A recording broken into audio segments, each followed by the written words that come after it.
치열하게, 재미나게, 폼나게, 잘 열심히 살아야 하는 이유. 나에게 주어진 시간에 얼마나 열심히 살았을까?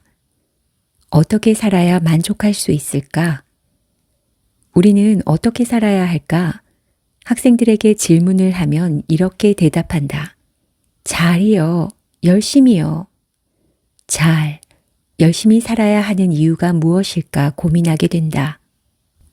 나 역시도 습관적으로 열심히 살아야 한다는 강박관념에 시달리고 있다. 학생들의 무의식에 남아있는 이 두 단어가 부담이 되진 않을까? 잘 살아야 하는 것, 열심히 살아야 하는 것. 누가 강요한 게 아니다. 그럼에도 불구하고 그렇게 해야 할 것만 같은 생각과 대답들이 가끔은 웃음이 났다가 슬픔이 밀려온다. 남들도 그렇게 사니까 말이다. 열심히 산다고 누가 알아주나 생각하다가 나 스스로 내가 알아준다 생각하면 미소가 지어진다. 남을 위해서 살아가는 게 아니다.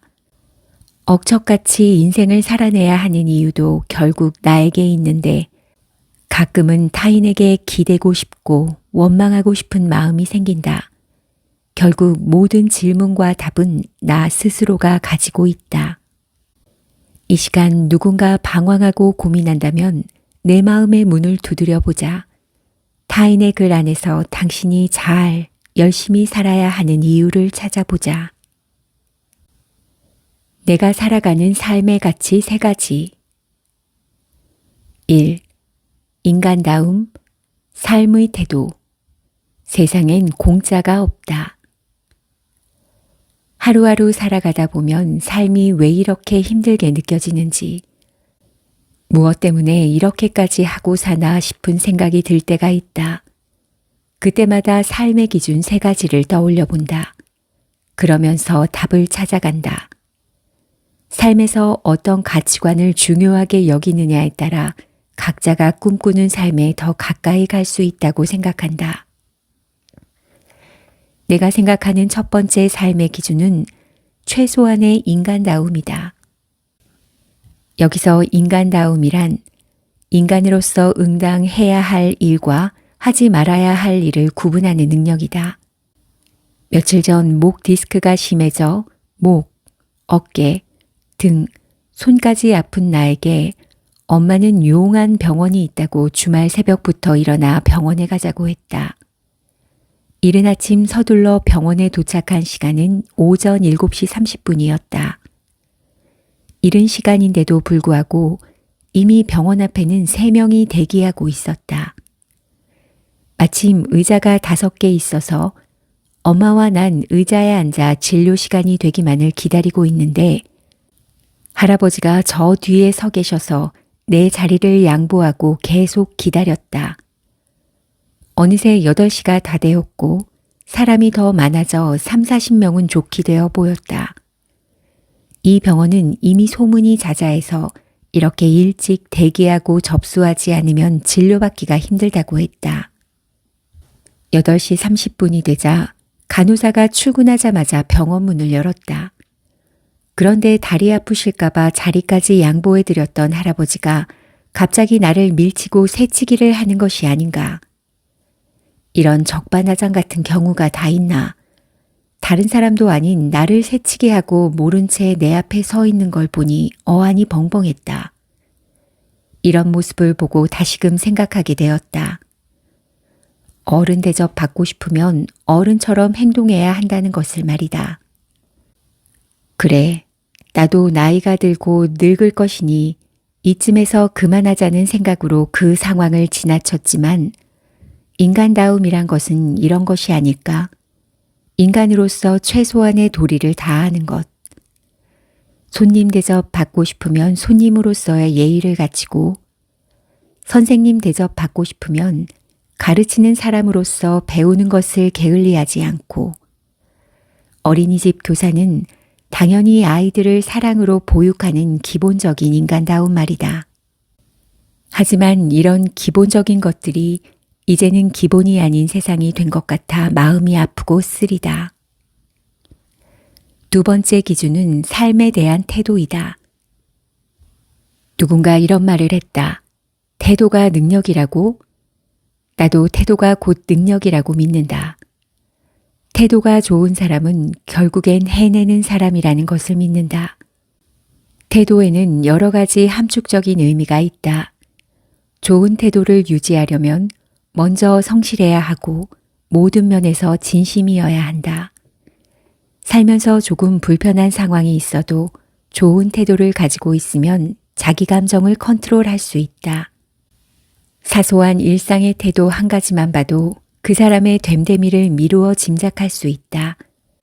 그러니 어찌 태도를 중요시하지 않을 수 있을까? 마지막으로 세상에 공짜는 없다라는 것이다. 이 말은 모르는 사람이 없을 정도로 유명한 속담이다. 그래서 더 진리의 말이다. 자본주의를 살고 있는 우리에게는 절대적이다. 현대사회에서는 살면서 항상 무엇인가를 얻기 위해 산다. 인간관계에서도 마찬가지다. 난 애들이 어렸을 때부터 세상에는 공짜가 없다. 엄마가 지금 너희들에게 해주는 것도 공짜가 아니라고 교육했다. 물질적으로든 정신적으로든 갚아야 한다고 말이다. 어려울 것은 하나도 없다. 일상생활에서 만나는 사람에게 먼저 반갑게 인사하는 것부터 하면 된다. 특히 힘들게 일하시는 분들에게 더 반갑게 인사하고 대우해드리면 서로 좋은 기운을 얻을 때가 많다. 우리가 세상을 살며 바라는 것은 큰 것이 아닌 작은 친절과 소소한 행복일지 모른다. 이런 것들이 팍팍한 세상을 그래도 살게 만드는 원동력이 되는 것은 아닐까? 당신이 반드시 힐링이 필요한 6가지 이유. 1. 스트레스 해소.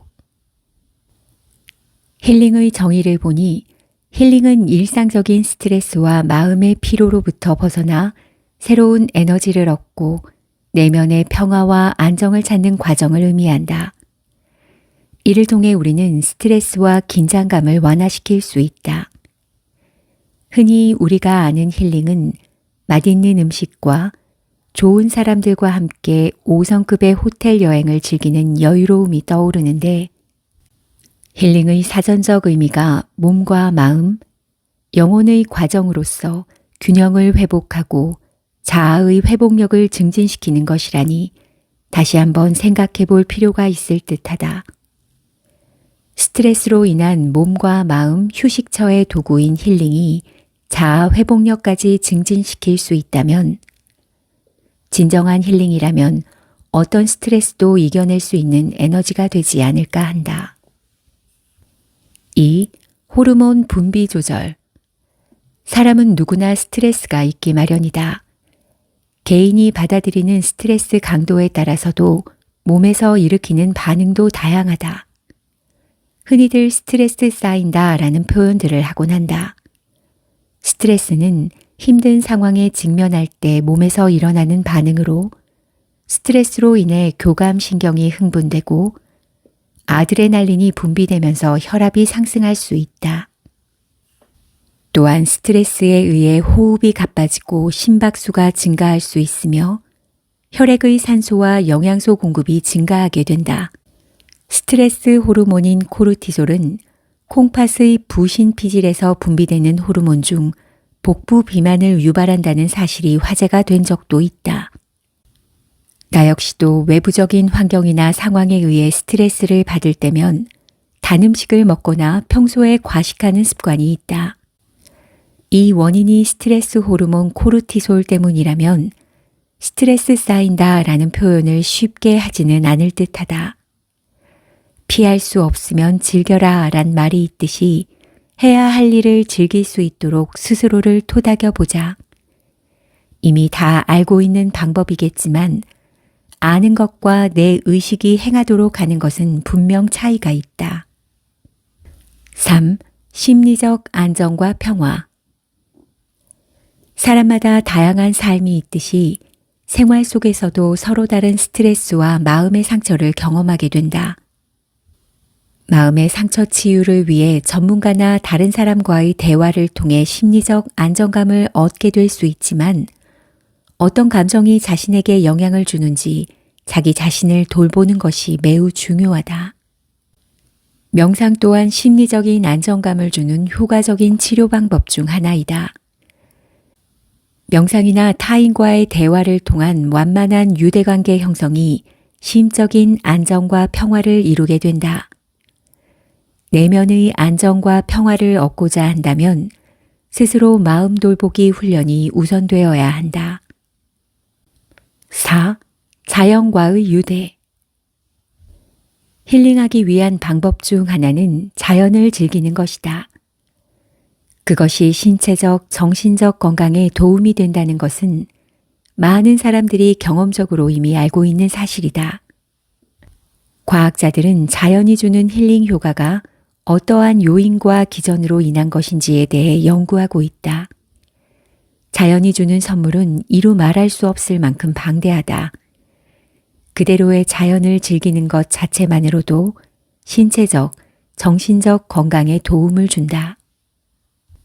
힐링은 사람의 인생에서 몸, 마음, 영혼의 휴식을 위해 필요한 부분이지만 많은 사람들이 힐링의 의미를 제대로 알지 못하거나 치유받지 못한 채로 삶을 살아간다.